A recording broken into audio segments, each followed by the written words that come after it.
Welcome back to the Fourth Way Podcast. I spent a lot of time deliberating over this episode, and it's not because I had a difficult time coming up with material for it. Quite the contrary. There is so much here that I could have gone with that selecting what to focus on was challenging. Drawing on a large number of works, I could have talked about Christian propaganda surrounding slavery, Jim Crow, the KKK, lynchings, and anti-integration.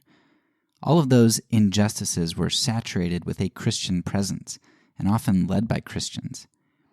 And those injustices were undergirded by beliefs which were often instilled through heavy propaganda.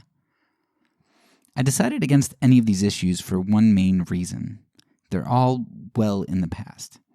Now, I don't at all mean that they're in the past in terms of their impact on society, or that there aren't still racist people.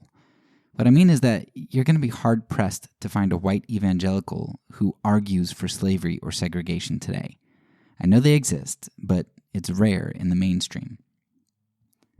So while it could be helpful to talk about propaganda surrounding integration, and we might touch on that a little bit here, focusing on something like that holds an inherent danger. My white evangelical community would listen smugly about those evil people in the past and think themselves exempt. It would be just like Jesus' interaction with the Pharisees, as the Pharisees thought they were so different from their ancestors who stoned the prophets, yet they ended up being all too willing to stone the true prophet, the Son of God himself. If I focused on race issues in the distant past, many white evangelicals would tune out and think that it was inapplicable to them. Therefore, I decided to choose an issue which, while beginning decades ago, is something which is at the forefront of the church today. As the issue is still in effect today, I want to lay an important foundation before naming the issue and delving into it. In 1969, Reinhold Niebuhr wrote an article entitled "The King's Chapel and the King's Court." The article is one of the first, which I'm aware of at least, by a renowned theologian that identified a shift that had taken place between the church and the state. Niebuhr had seen what was transpiring over the past 2 decades in regard to the state and religion, and he prophetically called it out. In his article, Niebuhr warns that the true, good prophets in the Bible were ones who were focused on addressing injustice and oppression, which always meant calling out the systems that fostered injustice and oppression, namely, systems related to the government and the elite, those who had the power to oppress. These prophets, because of their honesty and willingness to confront, typically did not find themselves residing in the king's chapel or in the king's court. Rather than being court prophets who scratched the king's itching ears, they were wilderness prophets who often had to flee for their lives due to their willingness to speak truth to power. In 1969, Niebuhr finds himself living amidst the turmoil of racial and political upheaval, not to mention being right in the middle of the Cold War. Niebuhr has seen how political leaders have co-opted Christianity to justify segregation and racist policies, and he's seen how the government has sought to co-opt Christianity for propagandistic purposes in the Cold War. Niebuhr has seen the advent of presidential prayer breakfasts, the addition of "Under God" to the Pledge of Allegiance, and "In God We Trust" placed on bills and made the national motto, and all of this within just a couple of years. Religion, and specifically Christianity, was being wielded as a political weapon. It was being wielded to differentiate ourselves from those godless communists and to set ourselves up as superior. And it was being used to maintain laws by declaring that blacks were ontologically inferior to whites, because the Bible told me so. What Niebuhr saw in 1969 was that as religious leaders were being invited by the powers to be, they began leaving their prophetic home in the wilderness in order to make their home in the comfort of the king's court. Whereas governments of old had established Erastianism, or the state's supremacy over the church, they had established this by the sword. Well, in Niebuhr's time, they had discovered a much better way to control the church. Erastianism now didn't come through the sword, but through charm, making the church the willful mouthpiece of the government, not a coerced one. Or, as we call them today, false prophets. But Niebuhr wasn't the only one to realize this. Even though Billy Graham was one of who Niebuhr criticized in his 1969 article, we find that a little over a decade later, Graham gave an interview with Parade magazine where he identifies something similar, though a little bit softer than how Niebuhr put it. In the interview, Graham said of Jerry Falwell, quote, "I told him to preach the gospel. That's our calling. I want to preserve the purity of the gospel and the freedom of religion in America. I don't want to see religious bigotry in any form. Liberals organized in the 60s and conservatives certainly have a right to organize in the 80s, but it would disturb me if there was a wedding between the religious fundamentalists and the political right. The hard right has no interest in religion except to manipulate it. It would be unfortunate if people got the impression all evangelists belong to that group. The majority do not. I don't wish to be identified with them. I'm for morality, but morality goes beyond sex to human freedom and social justice. We as clergy know so very little to speak out with such authority on the Panama Canal or superiority of armaments. Evangelists can't be closely identified with any particular party or person. We have to stand in the middle to preach to all people, right and left. I haven't been faithful to my own advice in the past. I will be in the future." End quote. Graham, like Niebuhr, recognized the desire that those who seek power have to manipulate religion, and he recognized that true morality went beyond a platform morality which focused on legislation. In fact, later in life, Graham said that he regretted how much he had gotten into politics at some points in his life. But interestingly, this Jerry Falwell guy who was in the King's Court and who Graham was telling to just preach the gospel, Jerry had once given a very similar admonition to his congregation in a sermon entitled Ministers and Marches. It was March 21st, 1965, and the United States was embroiled in civil rights battles. In fact, Falwell's sermon, given on March 21st, was exactly 4 weeks after Malcolm X was assassinated and exactly 2 weeks after Bloody Sunday, and only 4 days before the Selma to Montgomery March would come to a close. In fact, in the very first paragraph of the sermon, Falwell references voting rights in Alabama, a seemingly clear acknowledgement of the circumstances under which the sermon was given. In all of this racial turmoil, Falwell's basic admonition for believers was that they should not focus on political change, but should rather focus on preaching the gospel, which would change people from the inside out. Now, I'm not at all here to critique Falwell's position in regard to abstention from politics. Neither do I want to focus on the fact that Falwell did a complete 180 from 1965 to the time when Graham confronted him about the need to avoid being caught up in politics. I think it's vital that we all have the humility to be able to change our minds where we feel we've been wrong, and we should allow others the leeway to change their minds as well. However, what I do want to focus on is the why here. A change of one's belief and position is not necessarily a bad thing, but we recognize that it can indeed be indicative of something problematic. So let's talk a little bit about Falwell's change of position from avoiding politics to jumping headlong into them. When we think about why people change their positions about something, there are 3 general reasons for doing this. First, there might be a change of information which moves someone to a different belief. Sometimes this information is new information that's discovered. For instance, when we found out that cigarettes were carcinogenic, many people changed how they viewed cigarettes. At other times, this information may just be something that we ourselves didn't know, but isn't really newly discovered knowledge. A middle schooler learning about health and sanitation may start wearing deodorant once they realize what their aromatic problem is. And of course, one may also change their minds due to faulty information. Faulty calculations or lies that are believed to be true and acted upon. So a change of information is important and often an acceptable reason for us changing our minds about an issue. There's another reason we might change our position on something.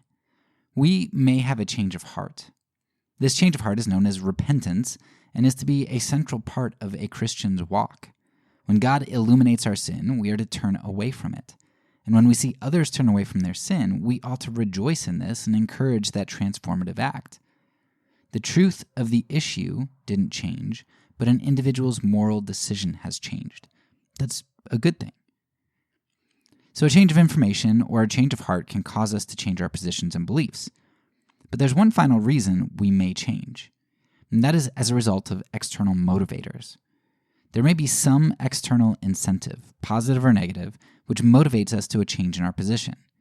Now, this isn't always a bad thing. While it doesn't change one's heart, it can prevent negative results. It may be a good thing that a child who is incentivized with a reward reads more books than she might have otherwise read. Or it may be good that learning about an alarm system at a house prevents burglars from breaking in, therefore averting armed conflict with the homeowner. Not only is property protected, but so is life. Now, in both the reading and burglaring situation, the motivation is not intrinsic. The girl who reads more books doesn't have a deeper love for learning, though we hope she does develop that as a result. And the would-be robbers still have hearts which are lusting after material goods and seeking to do harm to others. Yet in both situations, we hope that through the action or inaction which external motivators caused, that a greater good comes about. We hope that the extrinsic is transferred into intrinsic. Of course, we could also find negative examples of external motivators like bribes causing injustice, or blackmail motivating the actions of an individual, or offering money to someone to do a hit on a target. Now, there are many cases where external motivators are intended and used to do evil. So external motivators are where an outside influence, like the promise of money, threat of violence, or the building of one's reputation, may cause one to choose an action that they wouldn't otherwise have chosen. With this understanding of what can cause us to change our minds and actions, a change of information, a change of heart, or an external motivator, we can now take a look at Jerry Falwell's position change from 1965 to Graham's assessment 16 years later in 1981. What was it that caused Jerry Falwell to change his belief on politics? The Christian narrative that I had heard all my life was that Roe versus Wade and abortion was the issue which consolidated conservative Christians as a political base, originally known as the moral majority. Abortion was such a huge issue for Christians, and always had been, because we had always valued life, especially the lives of the most oppressed. That was the Christian thing to do. So in 1973, when abortion was legalized, true Christians just couldn't stand by anymore, and we became one-issue voters.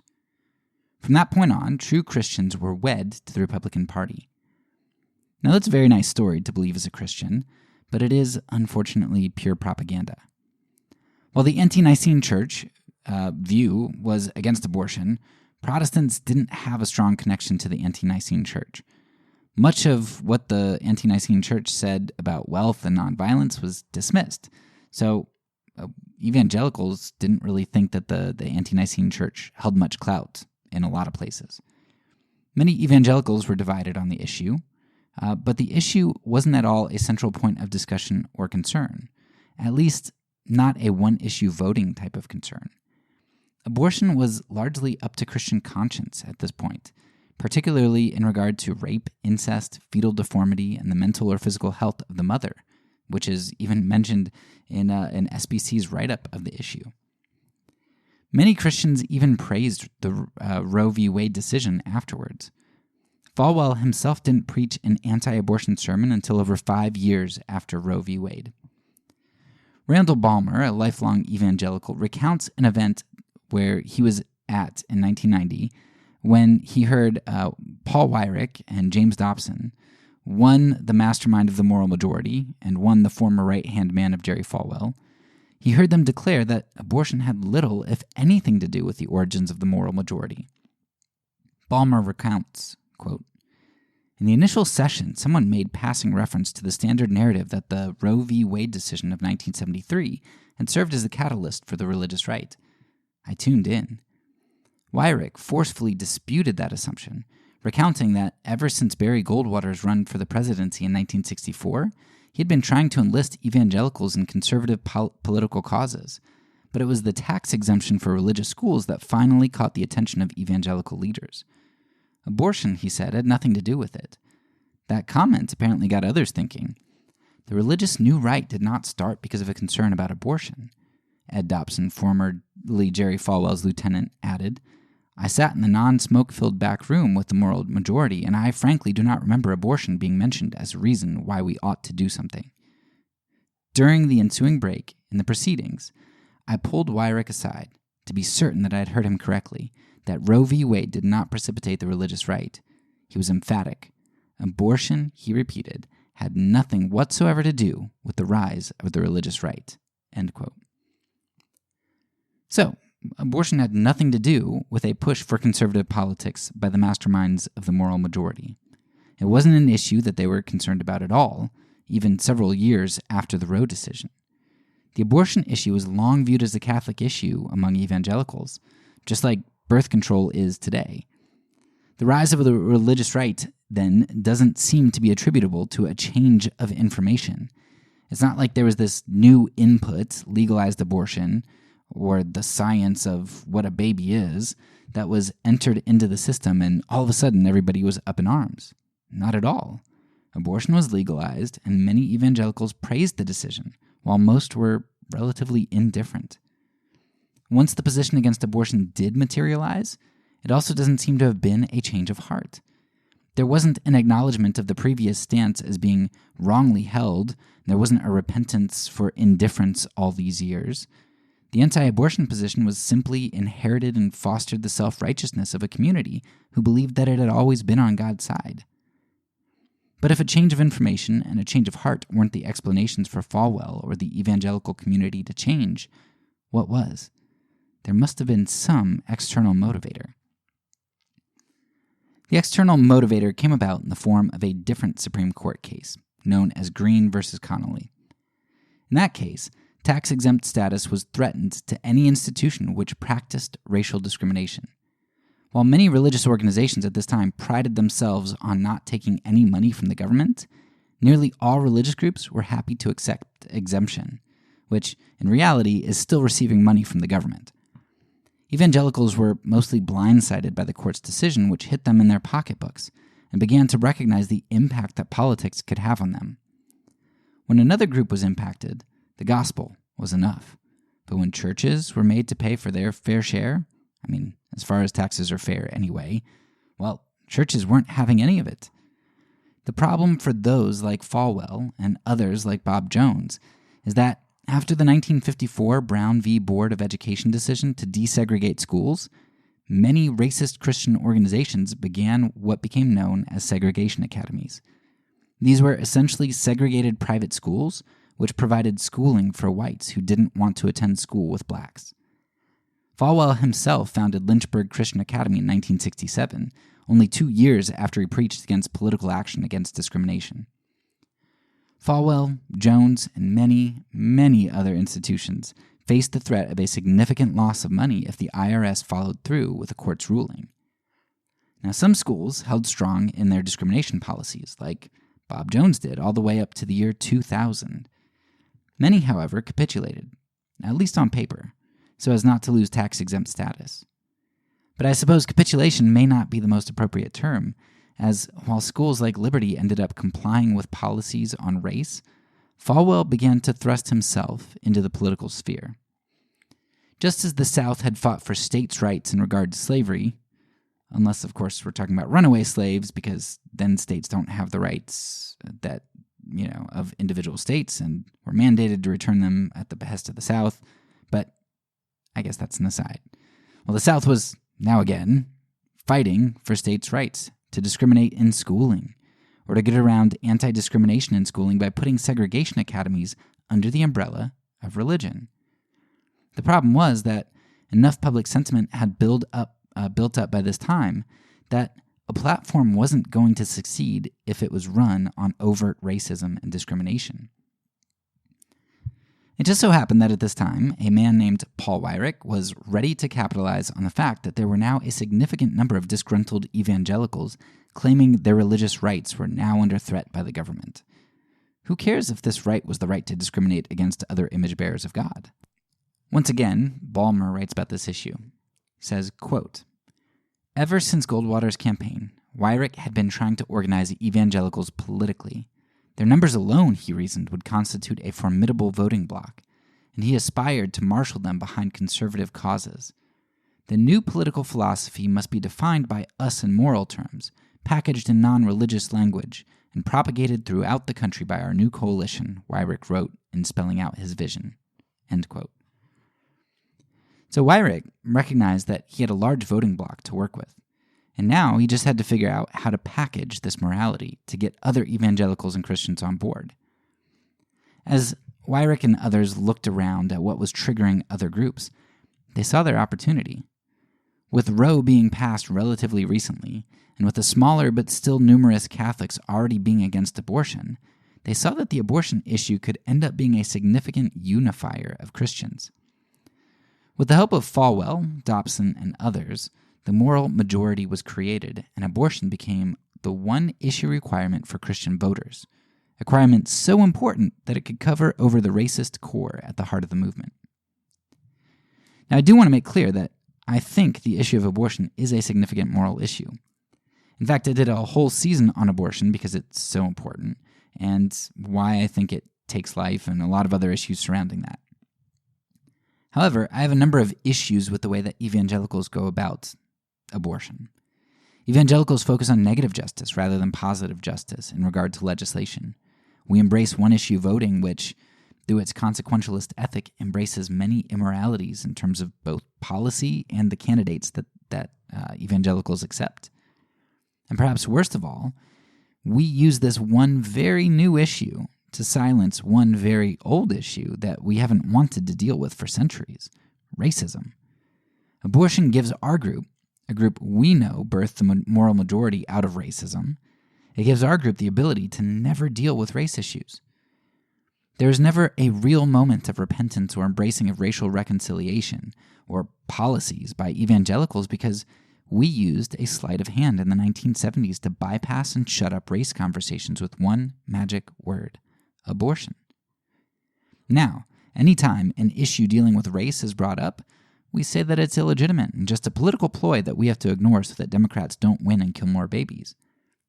Abortion conveniently perpetuates racism in our ranks by preventing conversations about race, repentance about our group's racism, past and present, and preventing us from honestly calling out the racist policies or dog whistle politics that we see.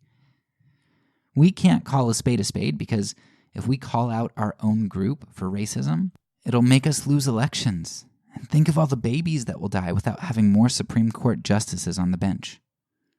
Now, don't get me wrong. I hate that abortions happen, but there's so much more going on under the surface here. I would love to say more about this issue, but you really need to just go back and check out the season on abortion if you want more of what I have to say on that aspect. So anyway, while I detest abortion, seeing all the events that surround the political change in evangelicalism, it's very clear that abortion is being used as a tool of propaganda which gets us to ignore or excuse other significant justice issues. All right, so let's wrap this episode up. I'm almost 40 years old, and from my earliest memories about politics, I knew that we evangelicals were very patriotic, politically involved, and against abortion. That's how we'd always been. This moral majority, spiritual progeny of the founding fathers and their Christian ideals which founded our great nation. We were the continuation of their line, and we would march into the future ensuring freedom for all, even the most oppressed and vulnerable class, the unborn. That's what my all-white church led me to believe, and what my almost all-white Christian school led me to believe. But history tells us another story, and it's not the one that we evangelicals want to hear. We aren't the great bastion of hope for the oppressed because we never stopped our oppressing. While we ended up being right about the immorality of abortion, though for the wrong reasons at first, we hijacked that issue to perpetuate America's original sin, as Jim Wallace calls it, the sin of racism. What I've said before, I'll say again, is that the power of propaganda lies in the fact that it either makes atrocities possible or it makes them unbelievable. Propaganda either causes people to so demonize another group that they're willing to slaughter them, dehumanize them, or it elevates one's own group so much that no one could believe the evils that are being done by that group. Now, while abortion is a moral issue, its elevation as the moral issue which eclipses all our racism, past and present, and an issue we self-righteously mythologize as one that we've always stood behind, It causes us to think that our group is the vessel of God holding back the fire of damnation that he'd surely bring upon our wicked nation should we not, like Abraham with Sodom, be interceding and intervening on its behalf. Our propaganda and mythologization of this issue not only makes evangelicals obnoxiously self-righteous, but it makes us lack the introspection required to deal with our own wicked hearts and our own sin. And in fact, it even keeps us from taking the first step in the step of salvation, repentance. So long as we fail to grapple with our past and our present, we will, at least in some ways, continue to be a false prophet to the world. But such is the lot of those who have chosen not to be fed by the manna in the wilderness, but rather to be fed by the victuals of the King, where we reside and seek power in his court. That's all for now. So peace, and because I'm a pacifist, when I say it, I mean it.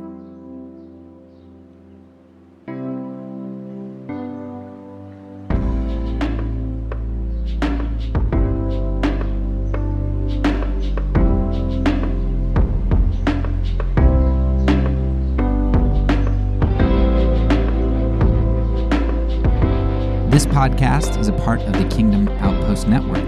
Please check out the links below to find other great podcasts and content related to nonviolence and kingdom living.